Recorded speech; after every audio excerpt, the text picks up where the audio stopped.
안녕하세요. 승리한산 가족 여러분. 오늘 3월 18일입니다. 벌써 이젠 후반기로 다 넘어가고 있는데, 여러분들 아시다시피 이번 주 토요일 날은 저희 오프 강좌가 있습니다. 오프 강좌가 강성교회에서 저희들 10시에 있습니다. 강성교회 10시에 오전 10시입니다. 오전 10시에 지하 2층 소예배실에서 이번에 저희 김상구 목사님이 예배에 대해서 첫 특강을 하시니까 많이들 참여해 주시고요. 이 부분에 대한 공지는 다시 목요일 금요일 이틀간 저희들이 다시 한번 드리도록 하겠습니다. 오프 강의도 많이 참여 부탁드립니다. 자, 저희들 승리하의 삶 이제 마가복음이 이제 후반으로 넘어가고 있습니다. 이제 예수님이 십자가상에서 하신 일들이 나타나고 있는데, 저희들 주일날 위크 스터디를 통해서 확인했던 것처럼 예수님의 그 죽으심의 과정에서 우리에게 보여주는 교훈에 대해서도 저희들 깊이 있게 묵상하고 이 길을 따르면서 부활절을 준비하는 승리의 삶 가족 되시길 원합니다. 저희 승리의 삶은 여러 번 말씀드렸던 대로 발행이신 박유일 목사님의 구속사로 조망한 마가복음 강해를 통해서 만들어져 있습니다. 저희들 리더분들은 항상 강해집을 통해서 좀 더 심도 깊은 연구를 통해 조언들이 물어보시는 거나 또 나누는 부분에 더 많은 영적인 은혜가 있기를 바랍니다. 자, 그러면 오늘 부분을 들어가 보도록 하겠습니다. 십자가상에서 우리의 죄를 속죄하신 예수님 2번 말씀입니다. 마가복음 15장 24절이고 이제 27절과 32절입니다. 자, 본문을 읽어보도록 하겠습니다. 십자가에 못 박고 그 옷을 나눌세 누가 어느 것을 가질까 하여 제비를 뽑더라. 강도들을 예수와 함께 십자가에 못 박으니 하나는 그 우편에 하나는 그 좌편에 있더라. 지나가는 자들이 자기 머리를 흔들며 예수를 모욕하여 이르되 아하 성전을 헐고 사흘에 짓는다는 자여 내가 너를 구원하여 십자가에 내려오라 하고 그와 같이 대제사장들도 서기관들과 함께 희롱하며 서로 말하되 그가 남은 구원하였으되 자기는 구원할 수 없도다. 이스라엘 왕 그리스도가 지금 십자가에서 내려와 우리가 보고 믿게 할지어다 하며 함께 십자가에 못 박힌 자들도 예수를 욕하더라. 자, 참 예수님이 당하신 그 모멸과 멸시에 대해서 저희들 나와 있는데, 저희들은 이 부분을 또 항상 강해 설교의 가장 주된 목적은 말씀을 바로 이해하는 거거든요. 말씀을 어떻게 보는지가 중요한데, 자, 이 십자가에 못 박고 하나씩 보도록 하겠습니다. 십자가 24절 십자가에 못 박고 그 옷을 나눌세 누가 어느 것을 가질까요? 제비 뽑더라. 이거는 이제 로마 군인들이 예수님이 입었던 겉옷에 대해서 이제 제비를 뽑는 건데, 이 부분이 이제 시편 22편 18절에 지금 미리 예언돼 있어요. 그리고 강도가 이제 매달려 있던 거, 그리고 나서 이제 유대인들이 회롱하는 내용이 나오는데, 이 부분도 시편 22편 7절로 8절에 나와 있죠. 이 얘기는 무엇이냐면, 예수님의 구속사가 우리가 예수님의 생애를 통해서 항상 깊이 있게 기억해야 되는 건 뭐냐면, 예수님께서 모든 것이 성경대로 이루어지셨다는 거예요. 그러니까 예수님이 어떻게 특정한 이렇게 성인으로 태어나셔서 그 나름대로의 길을 걸으신 것이 아니라 이미 성경에 기록되었던 대로 성경을 이루시기 위해서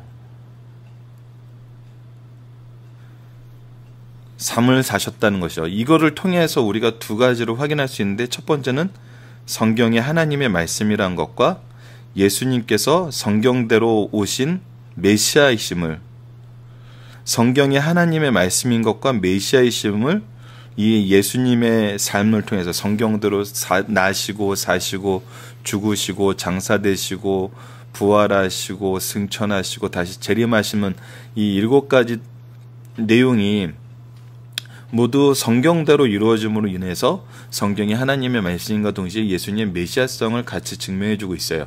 이 부분에 대해서 다시 한번 조금 더 깊이 있게 얘기를 하면은,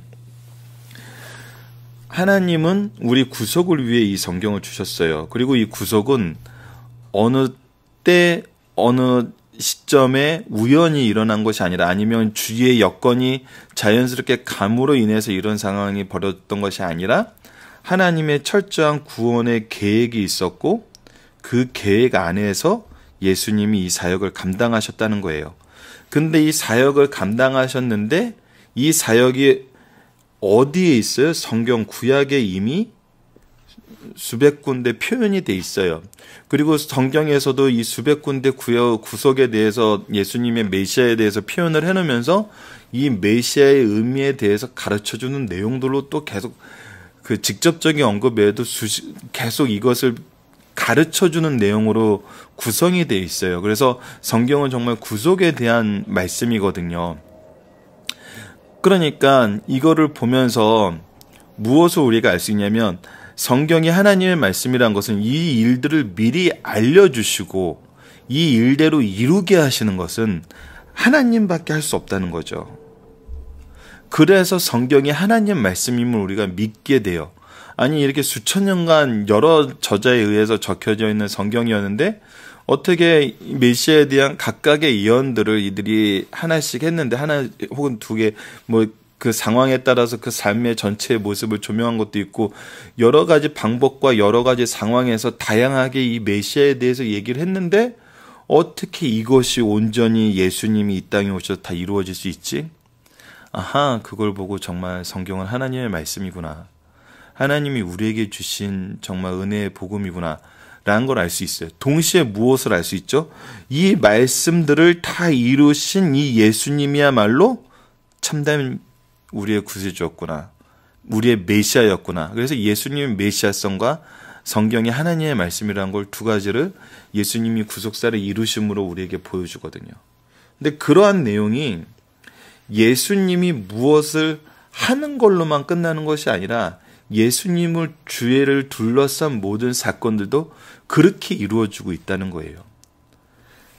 십자가에 못 박고 옷을 나누는 모습, 유대인들이 자기네들의 죄와 자기네들의 기준으로 예수님을 못 박고 했던 이 말들이 어디에 기록되어 있어요? 성경에 이미 기록되어 있어요. 이 얘기는 성경이 하나님의 말씀일 뿐만 아니라 하나님이 여전히 온 세상의 주권자인 걸 동시에 가르쳐주고 있어요. 그래서 예수님의 이 정말 그 십자가 모습은 정말 이 하나님의 역사의 그 흐름의 하이라이트인과 동시에 그 모든 것을 정말 온전히 이루시는 성경을 이루시고 하나님이 주권자이심을 다시 보이시고 메시아를 통해서 구원의 완성을 얘기하시는 이 신앙의 그 우리가 성경을 통해서 발견할 수 있는 신앙의 그 정수들이 정말 이 십자가 사역을 통해서 이루어지는 것을 우리가 발견하게 되거든요. 무엇을 통해서? 성경을 통해서. 그래서 이 사건이 정말 우리에게 주는 그 의미가 그냥 단순히 한 사람이 우리를 위해서 죽은 정말 그 목숨을 버리면서 사랑했던 그 이상의 의미란 걸 우리가 성경을 통해서 발견하게 돼요. 정말 하나님이 이 일을 위해서 얼마나 정말 치밀하고 꾸준하게 그리고 그 섭리 안에서 역사하고 계셨는지를 우리가 깨닫게 되면 이 세상을 조율하시고 이 세상을 다스리시고 이 세상을 하나님의 뜻 안에서 이끄시는 그 하나님의 주권을 우리가 다시 확인할 수 있거든요. 그럴 때 우리는 이 사건이 온 인류에게 주는 그 회복의 의미를 신뢰할 수 있고 전할 수 있게 되는 거죠. 케이스 바이 케이스가 아니라 모든 사람에게 보편적인 진정한 진리를 우리가 발견하게 되는 거예요. 자, 그러면 본문 묵상하기를 통해서 오늘 이 본문에 대한 부분에 대해서만 좀 더 이렇게 보도록 하겠습니다. 자, 예수님을 회롱하는 자들이 잘못 이해하고 있는 것은 무엇이었을까요? 자, 시편 22절 7절에서 8절이 이미 예언되어 있다 그랬어요. 그래서 오늘 본문 말씀과 보면은 이 시편의 예언을 무슨 나를 보는 자는 다 나를 비웃으며 입술을 삐죽거리고 머리를 흔들며 말하되 그가 여호와께 의탁하니 구원하실 걸 그를 기뻐하시니 건지실 걸 하나이다. 자, 하나님의 종들이 항상 이런 상황에 놓여요. 예수님도 이런 상황에 놓였어요. 근데 이들이 얘기하는 구원의 의미가 무엇인지, 과연 이들이 얘기하는 구원이 하나님이 우리에게 주시려는 구원과 사람이 자기 소견대로 정해놓은 그 구원의 의미가 같은지 한번 보자는 거예요. 여기서는 자, 예수님은 계속 구속을 얘기하면서 죄에서의 자유, 거룩을 얘기하고 하나님과의 우리와의 관계의 회복을 얘기해요. 하지만 이들은, 세상 사람들은 이 하나님과 우리와의 관계 회복을 보는 것이 아니라 자기 자신의 입지만 생각하게 돼요. 그러니까 이거를 통해서 하나님과 우리의 관점이 다른 걸 우리가 발견하게 되는 거거든요. 그래서 이 사람들의 모습을 보세요. 이 사람들의 입장에서는, 아니, 하나님의 능력으로 그 많은 이적을 행하고 다른 사람들은 구원할 수 있던 그가 어떻게 자기 자신은 구원을 받지 않느냐는 거예요. 하나님이 사랑하신다면 왜 그를 구원하지 않겠냐는 거예요. 그러니까 여전히 우리는 이 비난한 자들의 인간적인 관점에서 예수님을 보고 있어요. 그리고 자기네들 관점에서 메시아성이 증명되길 원해요. 성경이 얘기하는 거랑 완전히 달라요. 성경이 얘기하는 건 뭐예요? 한 사람이 죽어 우리 메시아가 우리를 위해서 대속의 제물이 되어 우리가 구원받는 거였어요. 그러니까 이 얘기를 한다는 것은 하나님의 구속에 대한 이해가 없다는 거죠. 그런데 이제 로마서 8장 32절 사도 바울이 구약에 대해서 박식한 이 사람이 처음에는 여전히 이 유대인들과 동일한 그 관점에서 기독교인들을 핍박하다가 회심하고 하나님을 이 말씀을 통해서 다시 메시아에 대해서 알고 난 다음에 어떻게 되죠? 무슨 얘기를 하죠? 자기 아들을 아끼지 아니하시고 우리 모든 사람을 위하여 내어주시니가 어찌 그 아들과 함께 모든 것을 우리에게 주시지 아니하겠느냐. 자, 예수님의 십자가의 죽으심은 바로 하나님의 사랑을 우리에게 나타내신 거였어요. 하나님의 사랑을 우리에게 나타내신 거. 그렇기 때문에 자기 아들까지도 아끼지 아니하셨던 이 하나님께서 그 아들과 함께 모든 것을 우리에게 주시지 아니하시겠느냐예요. 아들까지 주셨는데 우리에게 더 이상 무엇을 아끼시겠냐는 거죠. 하나님의 뜻대로 하나님의 기준과 함께 하나님과 동행하는 삶을 살면은 하나님께서 우리의 필요를 모든 것을 미리 준비해 주셨다는 거예요. 미리 준비하시고 그것을 아낌없이 주신다는 거거든요. 이것이 신자가 승리하는 삶을 살게 되는 이유인 거죠. 자, 이 구속사의 개념과 하나님이 구속을 위해서 그 아들을 아끼지 아니하셨던 것을 아는 사람이 예수님의 십자가의 죽으심을 회롱할 수 있을까요? 이것을 다른 의미로 해석할 수 있을까요? 아니라는 거죠. 그래서 이들이 잘못 이해하고 있는 것은 바로 하나님의 구속사에 대한 이해가 없던 거예요. 이 구속사의 이해는 어디를 통해서 알 수 있어요? 오직 말씀을 통해서 알 수 있어요. 우리가 구속사에 대해서 바로 이해하지 못하면은 우리가 받는 고난과 예수님이 받으신 고난은 미련한 것이 돼요. 의미가 없는 것이 돼요. 꺼리는 것이 되는 거죠. 그래서 우리가 정말 이 본문을 묵상하면서 다시 한번 정립해야 되는 것은 바로 구속사인 거예요. 자, 그러면 본문의 중심 사상을 보도록 하겠습니다. 중심 사상을 통해서 이제 우리가 적용할 부분도 이제 하나씩 보도록 할게요. 모욕과 학대를 받은 예수님이에요. 사내들인 공의 재판 후에도 모욕과 구타가 있었고 이들이 잘못된 재판을 하고도 예수님을 구타했어요. 빌라도의 사형 확정 판결 후에는 로마 군인들이 있을 수 없는 모욕과 학대를 가했어요. 십자가에 달아놓고도 대제사장들과 서기관들과 장로들이 희롱하였고 구경꾼들까지도 거짓을 사실화시켜 모욕하였어요.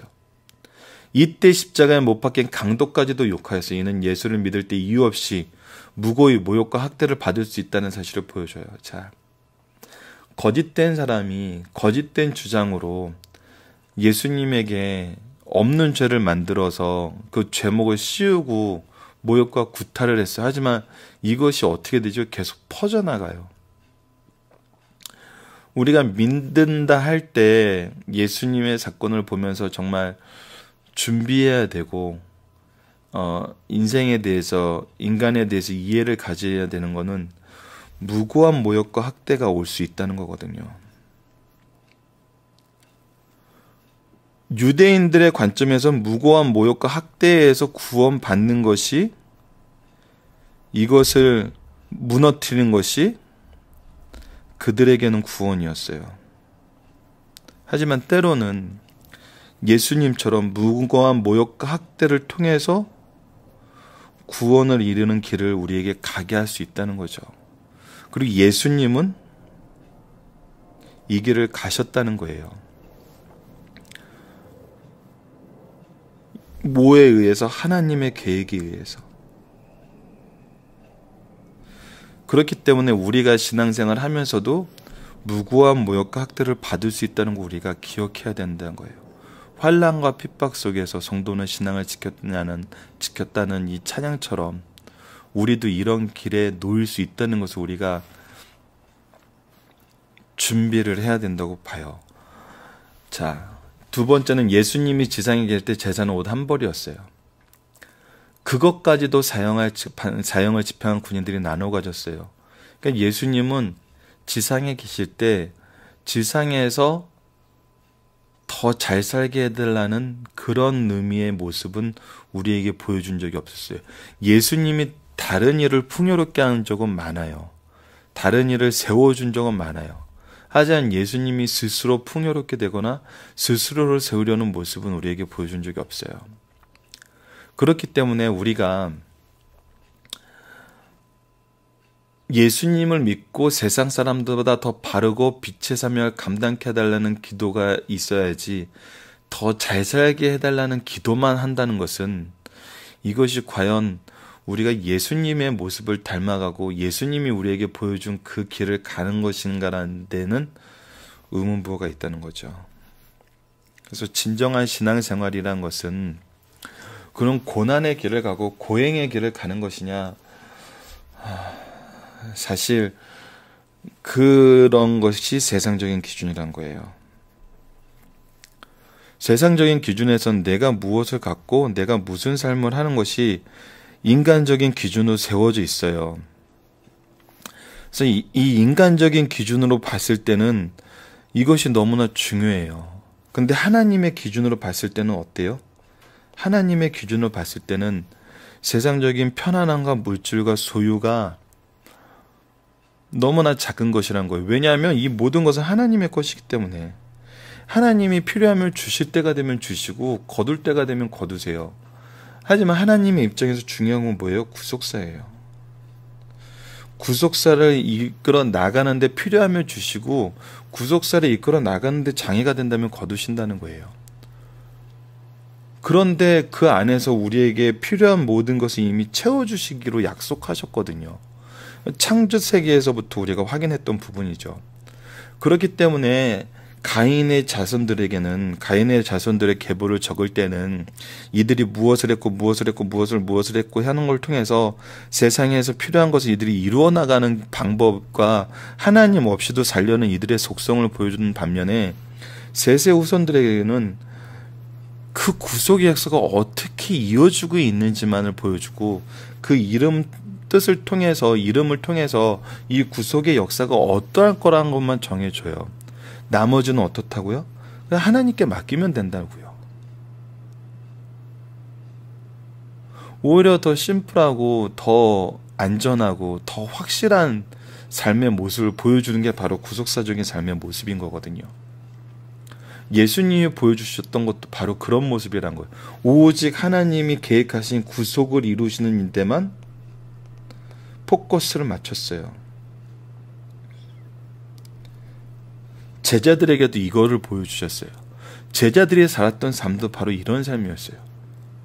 그 안에서 각자 맡겨진 역할은 달라요. 그거를 세상적인 기준으로 판단해서 이 사람은 더 좋은 믿음, 이 사람은 더 나쁜 믿음 이렇게 말한다는 것은 이것은 또 믿음의 좋고 나쁨을 우리 인간적인 기준으로 보는 거거든요. 우리가 구속사적인 관점으로 우리의 관점을 바꿔야 된다는 것을 다시 한번 깨닫게 됩니다. 3번, 주님께서 십자가상에서 하신 7마디 말씀 중 오전에 3마디 말씀을 하셨어요. 이것은 저희들이 주일날 했던 말씀을 이제 다시 한번 복습을 해보는 거예요. 뒤로 넘어갔네요. 죄송합니다. 우선 뒤로 넘어가서 적어보도록 할게요. 자, 가상 7원에서 첫 번째 말씀이 뭐였죠?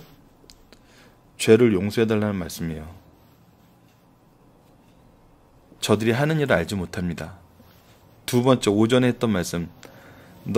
내가 나와 천국의 낙원에 이를 것이다. 그래서 구원의 사역을 멈추지 않으심을 우리에게 가르쳐주고 있어요. 세 번째는 뭐죠? 여자여 보소서 아들이니 나이다. 그 요한에게 내 어머니다 그러면서 어머니를 부탁하는 효도의 모습을 보여주고 있어요. 이 지상에서 우리가 해야 될 그 사역의 내용을 정말 가르쳐 주는 것 같아요. 용서하는 일, 구속사에 힘쓰는 일, 부모에게 효성하는 일. 이것은 하나님이 우리에게 주신 지상에서의 정말 끊이지 않는 사명이에요. 누구나 가지고 있는. 사명의 내용이 각자의 그 달란트에 의해서 조금씩 달라질 수 있어요. 하지만 예수님이 보여주셨던 이 십자가에서 모습은 누구나 가질 수 있는 사역의 자세예요.